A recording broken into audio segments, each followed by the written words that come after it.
Thanks, Ken, and thank you, John. It's rare that I listen to a presentation at a workshop and feel an abiding and pervading sense of hope. But I really do when I hear you talk about teacher training in this state. It's really inspirational to hear logical, insightful, clear solutions to problems that we all face. And maybe that's a great place to start with my brief presentation today, which is what inspires me about teachers is their incredible problem-solving skills, their incredible entrepreneurial response to difficult challenges that would make most of us quiver or shake in fear and anxiety. We had a teacher come into one of our schools and teach a sample lesson a couple weeks ago. Everyone who teaches at one of our schools has to try out. They teach a lesson. If it's good, we talk to them. If it's not good, we wish them the best and tell them to come back next year. So in the middle of her sample lesson, she's doing a lesson on the water cycle. The projector goes out. There are 6 adults in the back of the room watching her teach. It's like something out of an anxiety dream that you've had. And without a beat, she looks at the projector and frowns briefly, and then walks up to the board and starts sketching out the water cycle on the board. And the ironic thing about it is that her sketches of the water cycle were better than her slides. And it ended up being she actually improved the lesson in this moment of adversity. And it just struck me like that's what a teacher does. That's what teachers do. They are incredible problem solvers. So my presentation today is a brief description of how we try to learn from that experience of learn from teachers in order to understand what great teacher education should look like. John did a really fantastic job, as always, of setting the stage for this. I think he just redefined the title of my topic, the role of teacher training in education reform, to the role of teacher training in teacher quality and the role of teacher training in student achievement. And I think all those 3 things have to be synonymous for us to succeed. Education reform has to mean teacher quality and has to mean student achievement. There's a really great report by McKinsey, the consulting group, a year or 2 ago, and its takeaway line was a study of the best international school systems. Its takeaway line was the quality of any system of schools can never exceed the quality of its teachers. So interestingly, though we often focus on the differences between our schools and how different they all are, every school system and every school is essentially the same in the following way. Its assets are all people. That's all we are. We're a group of people with a building around us and a couple of books in the building. So if you want to win and you want to change kids' lives, you have to manage those people. That's all. That's really that's all we are, and that's all it is. It's about developing and managing people, not the building. Books. There's not much else that you really, when you look at your budget, 80% of the money, 80% of your expenses, 80% of your assets, if you're running a school, if you're running it the right way, are people. So having a human capital strategy, attracting talented people, motivating and inspiring them, helping them develop the most useful skills, keeping the best people for the longest so they stay in their jobs. Interestingly, there's a lot of talk about attracting people to the job of teaching, but if you look at the data, retaining the best people is a much bigger issue, particularly in urban schools. And then putting people where they can make the biggest difference. That's the sort of internal working strategy. I think the roadmap to success once you accept that a school system is a system of people. So interesting, if you think about what a school is and what a school does, if a school is an organization that develops and manages human capital, teacher training becomes really, really important, arguably your core function. Because it affects all the things in the previous slide. If you're good at training teachers and making them better, and making them successful, and making them love their work, and making them love to come to work in the morning, then first of all, you attract people who want to learn. You attract the right people to the profession. You develop them quickly to the point of proficiency, and maybe just as important, if not more important, but sometimes less thought about, you keep your strong performers pursuing excellence. Right now, if you're a good to very good teacher, your reward is you get ignored by the organization in which you work. No one bugs you anymore, but there's very little focus on how do we make you great, how do we keep you loving your job and always on this restless curve of self-development. And I think that the kind of people who tend to be great want that kind of feedback. They want to keep getting better. Having effective teacher training also allows you to develop a shared professional vocabulary so teachers can talk to each other. That's one of the most valuable forms of teacher training. I think we often think of teacher training as top-down, and it can be very effective. A good organization should have good top-down teacher training, but teachers talking to each other and having efficient and effective tools for talking to each other about what they do in the classroom is also powerful. And effective teacher training obviously would help you to scale and differentiate training. I think John described the way that you would want to train different teachers at different points in their careers differently. And also a lot of our teacher training right now is focused on principal most valuable, most stretched, most intensely time-pressured resource in the building, talking to individual teacher. Here's what I saw you do in your class today. Here's what I want to see you do more of. Here's what you should think about to try and make yourself better. That's not scalable. Is there a way to have the principal talk to 30 teachers at once? Or have department heads talk to 30 teachers at once so that you can train multiple teachers rather than relying on the most stretched resource in the building to drive teacher results. So just to sort of summarize the last two slides, B, effective teacher training is one of the biggest drivers of A, human capital, our schools. When do we remember it? But generally teacher training tends to be a bit of an afterthought. So we set out to try and think a little bit differently about this, and we really didn't set about this from a public policy standpoint. The we here is Uncommon Schools. What we really thought of was we've got a bunch of teachers who are really hungry to learn. They're great people and they want to be incredible. They want to be successful. They want to close the achievement gap. So we feel an incredible obligation to give them the best possible resources to help them. So what do? Well, we cut some data to start. This is a regression analysis that we did about, this is every school in, I forget the name of the county in New Jersey, where a North Star Academy is. It's a school in downtown Newark in the Uncommon Schools network. So for every blue dot here, this is a school. On the x-axis is the percentage of kids in that school who live in poverty. And on the y-axis is the percentage of kids in that school who pass the state test. So obviously you can see in the line going down there, that's the line of correlation, that there's a negative correlation. The higher the rate of poverty in the schools, the lower the rate of achievement, right? We all know that exists. It's the reason, it's the gap we're trying to close. But then if you look at North Star Academy up there in the right-hand corner, wow, like there's something going on in that school that we want to know about. So what we set out to do was to go visit all those schools and figure out what it was that they did in those schools that made them different. And not different from, I don't really want to know what makes North Star different from this school. Like there are things that are wrong in that school that won't necessarily tell me what's right in North Star. I want to know what differentiates North Star from this school, and this school, and this school. What differentiates great from merely good. So we systematically did that. We went to visit John's school, Roxbury Prep, which Ken noted has some of the highest test scores in Massachusetts, period, despite the fact that it has 90% of its kids living in poverty. So I feel like I should say as a form of apology for this, like we were not setting out to do a public policy initiative when we did this. This was just us, an organization, trying to help our teachers in the best way we possibly could. It was kind of a bootstrap project. We thought of it as ideologically neutral. I didn't really care what the teacher was. I just wanted to understand what the teachers were doing in those classrooms. And we tried to build it from the ground up, which is, this is our attempt to learn from great teachers what great teachers do, and then share it back out with other teachers. And we had the insight at one point of, I had a friend who was an unemployed wedding videographer, and he went with me, and he brought his video camera, and all of a sudden we said, wow, we should really show that video to people.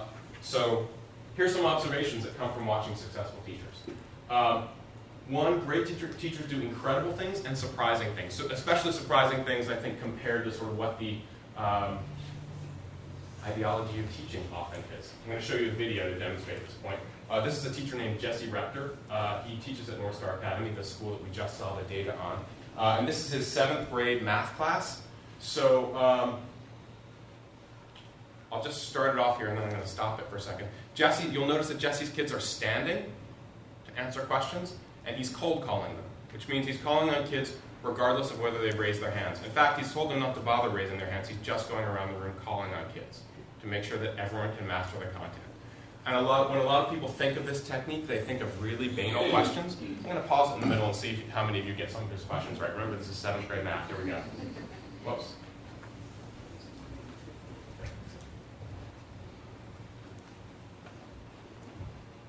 Okay, I'm a square field with an area of 169 square feet. What's the length of one of my sides, Janae? 13 what? Excellent. I'm a square field with a perimeter of 48 feet. What's my area? Katrina? Excellent. I'm a regular octagon with a side that measures 8x plus 2. What is my perimeter? How many people got that one? Tamise. 64x plus 16. Excellent. Yeah, to me. I am an isosceles triangle, with two angles that measure 3x each. What is the measure of my third angle, Anaya? Excellent, 180 degrees. So when we went out to schools like this and classrooms like this where kids had incredible achievement results, we just tried to look for what are the trends that we see? What are the things that teachers like Jesse do that are different from what other teachers do? And we just started to write them down. And that's what ultimately became the book. I guess you'd call it my book that Ken held up, but really it's not my book. It's my field notes from watching great teachers. So then we started to share that with teachers in our schools, and we found that a lot of times they were really surprising things. Like, you don't really hear about this idea of cold calling, and why would I cold call? But when you think about it, there are a lot of really good reasons to cold call. One, teachers waste a lot of time standing in front of the classroom saying, I'm seeing the same three hands, wouldn't let anyone else want to participate, and so I just wasted 30 seconds there. You compound that by every time I ask a question, 10 times a day, times 200 school days a year, that's a week of school that I just wasted saying, wouldn't someone else like to raise their hand? Why not just call on someone? Not to mention that if you really want to check for understanding and understand what everyone in the classroom knows, you have to be able to ask everyone in the classroom. The kids who raise their hands and volunteer to tell you whether they've mastered content are not likely to give you a statistical sample of what your class really knows. So when we thought of there's just a lot of logic to the things that great teachers do, so we started to think, well, we really ought to be showing this video of Jesse to our teachers and training them to do that too. And it turns out that they loved it. And it also turned out that little things made a huge difference, which is the difference between cold calling well and cold calling not so well is really big. So here is a video of a teacher named Hannah Loftus at Leadership Prep, which is one of our schools in Brooklyn.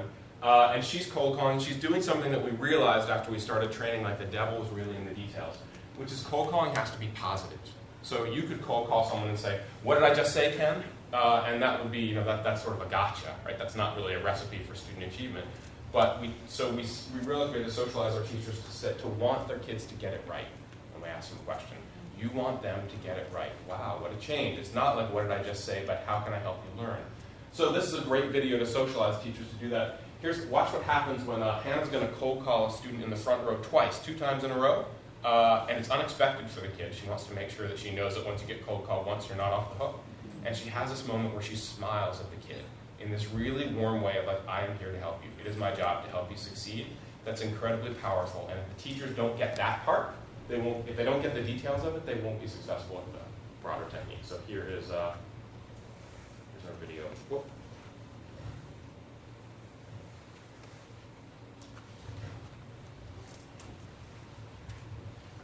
Let's go. Word 1, what word, Javier? 2, what word, Tatiana? 3, what word, Dion? 4, what word, Dion? Mysterious. 5, what word, Janai? 6, what word, Jameer? 7, what word, Marcellus? Very good. Let's go talk to. So you can just see that very small positive moment. Incredibly important for a teacher to successfully understand that very tiny piece. So the little things matter. This takes a lot of detail and it's not something where we can get our teachers up to speed in an hour.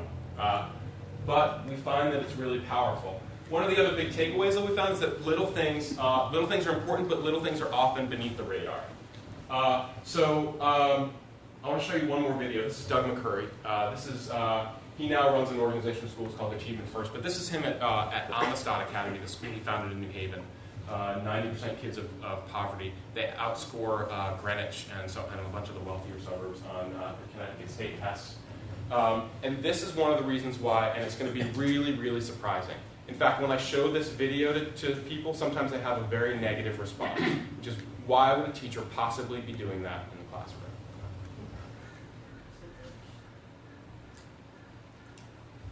It's the first day of school, by the way.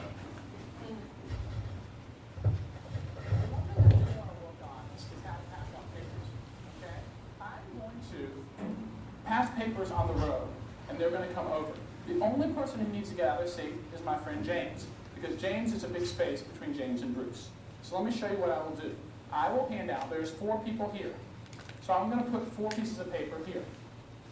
Denzel will take one, and he'll hand the other stack to James.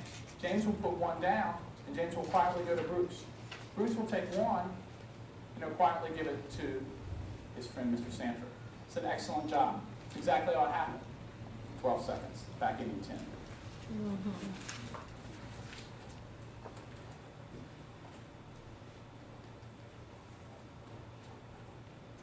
11 seconds. Back out in 10.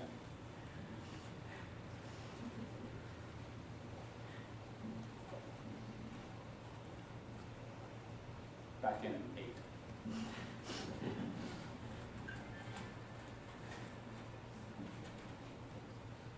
Pretty good. All right, so one thing we're also going to do in this class, we have.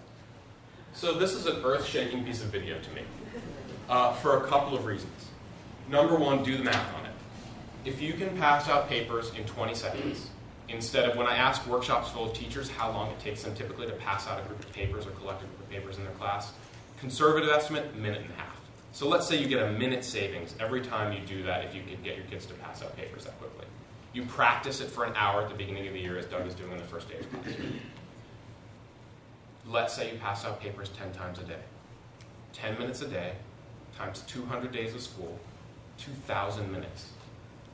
Divided by 60 is 33 hours of teaching. 4 to 5 days of teaching.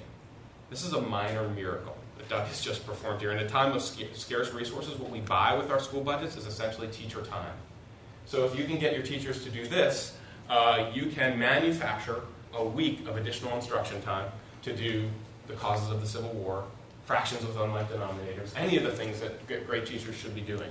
But with the possible exception of Patrick Allen's incredible teacher program at Union, I can't think of a teacher preparation program in the country that would stoop to teach its teachers how to teach their students how to pass out papers.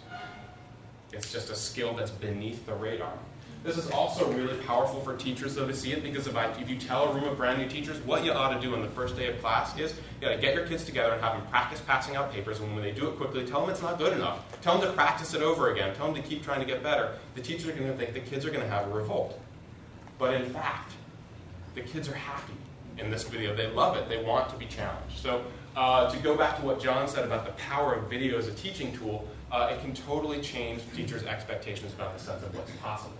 And give them a vision for what a great classroom can look like. So one other major takeaway you have from this is that technique is different from strategy. A strategy is a one-time decision that you make. My strategy is I'm going to try to win this race by sprinting out of the blocks and running from the front. You don't practice technique. You make a decision and then you go do it. But what we find is much more effective for our teachers is thinking about what you do in the classroom not as a strategy, but as a technique. If you're a tennis player, you don't go out and try and play the US Open without practicing 1,000 forehands and 1,000 backhands a day for 100 days. You don't have to practice quite that much to be a great teacher. But the idea is you do have to practice. If you want to be able to cold call effectively, if you want to be able to have your kids pass out papers like that, you should practice it with the adults within your building. That's part of professional development before you go out in game time. And that's a real shift for teachers. They tend to think about strategy. This is what I think I should try. I'll go do it. As opposed to, this is what I think I'm going to try. I'm going to practice it, get better at it, get feedback, improve it, and then put it into practice in a game. One last clip I want to show you, just in terms of a very clear example of a technique that teachers have used to really shift the culture in their classroom. One of the big challenges you face if you're a teacher in an urban district is what do you do when kids say, I don't know? Or when you ask a kid a question and they just look at you. Or when you ask a kid a question and they can't answer. So this is a technique that we noticed great teachers doing. I sort of talked about. We went to high-performing schools. I'd never seen this technique before. I went to 2 great schools in the span of about 2 weeks and saw 2 different teachers do this. And I thought, wow, this is really there's something powerful to this. We call this no opt-out, which is when a kid can't answer, you go take the answer from another kid, as many teachers do. And then you go back to that kid and ask them to answer the question again. And I think it's really interesting to watch this teacher do it really crisply, really efficiently. This is a teacher who learned this from being trained by our video system, and she actually does it better than all the previous videos that we had to present her with. In other words, she took the technique and practiced it and refined it, and now she's our exemplar because she's now the champion. It's also interesting to watch the reaction of the student, because again, it's very counterintuitive. So here's the last video I'm going to show you today.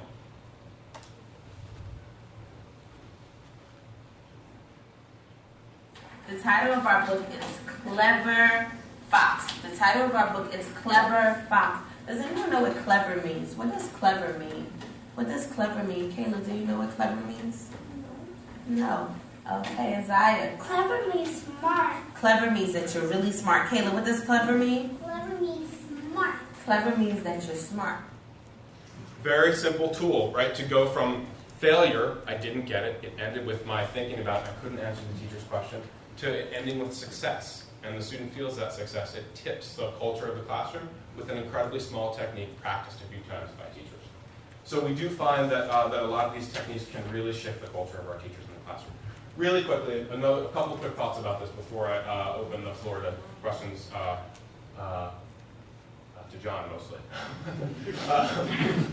Teacher training is teacher culture. This is one of the other things that we find. That you have to build a culture of practice and make it safe for people to practice, and that causes you to rethink what your organizational culture is in the building. But when teachers practice together, it becomes a sort of shared endeavor. And that to really help them to do that, we have to have a shared vocabulary. So Colin, there's something called cold call. There's something called no opt-out. I want you to try and do that. Now you can talk about it with your peers. We found has been incredibly powerful.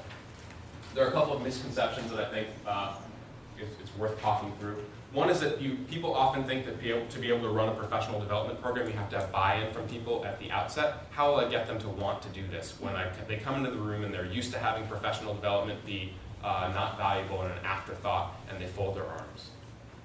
Well, one thing that we found is that buy-in can be an outcome, which is if the training is successful, people become bought into it. So sometimes you just have to try it.